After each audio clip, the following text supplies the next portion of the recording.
Hər kəsə salam. Kanalıma xoş gəlmisiniz. Bugün sizə fransızların məşhur makaron reseptini paylaşıram.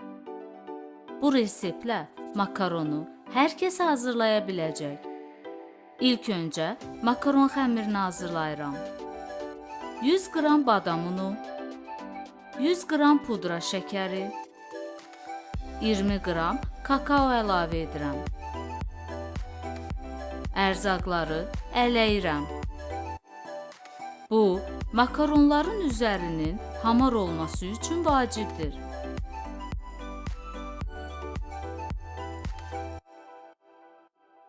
Səksən qram yumurta ağı, 80 qram şəkər tozu əlavə edirəm. Mikserlə köpük-köpük olana qədər çalıram. Qeyd edim ki, yumurta ağı ən azı 1 saat otaq temperaturunda olmalıdır.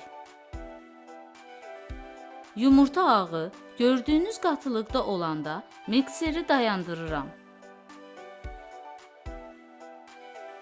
Öncədən ələdiyim qarışımı 3 dəfəyə yumurta ağına əlavə edirəm. Spatula ilə gördüyünüz şəkildə qarışdırıram. Makaron üçün lazım olan ərzaqlar mütləq otaq temperaturunda olmalıdır.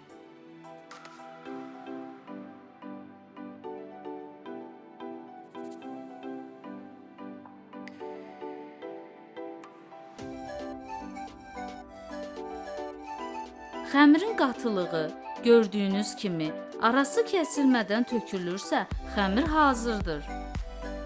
Yağlı kağızın sürüşməməsi üçün xəmirdən azacıq soba listinə sıxıram.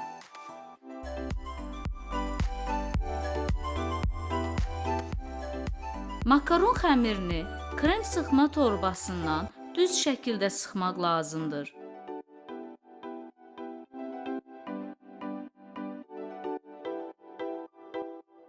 Listi bir neçə dəfə dəzgaha vururam. Üzərinə çıxan qabarcıqları kürdanla səliqələyirəm. Makaronların quruması üçün yarım saat gözləyirəm. Gördüyünüz kimi əlimi vururam və əlimə yapışmır. Öncədən isidilmiş 150 dərəcə sobada 15 dəqiqə ventilyatorlu rejimlə bişirirəm. 1 saat soyuduqdan sonra makaronları yağlı kağızdan qoparıram.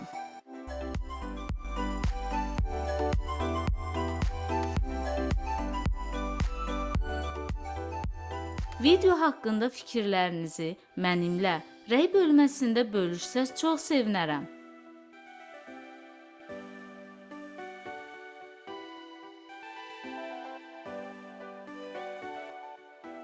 İndi isə krem hazırlayıram.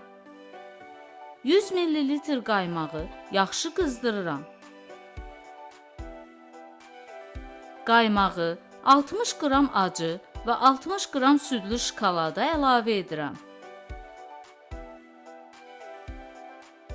Şokolad tam həll olana qədər qarışdırıram.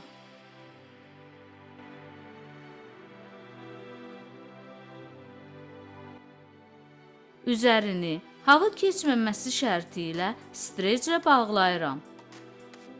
Bir gün soyuducuda saxlayıram.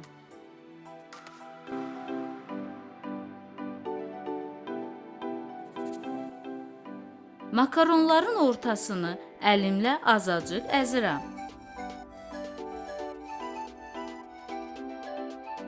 Kifayət qədər krem sıxıram.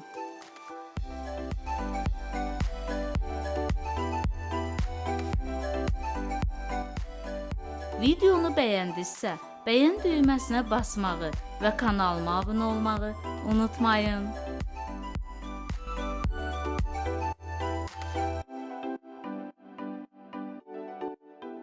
Hazır makaronları kremin bərkiməsi üçün soyuducuya qoyuram.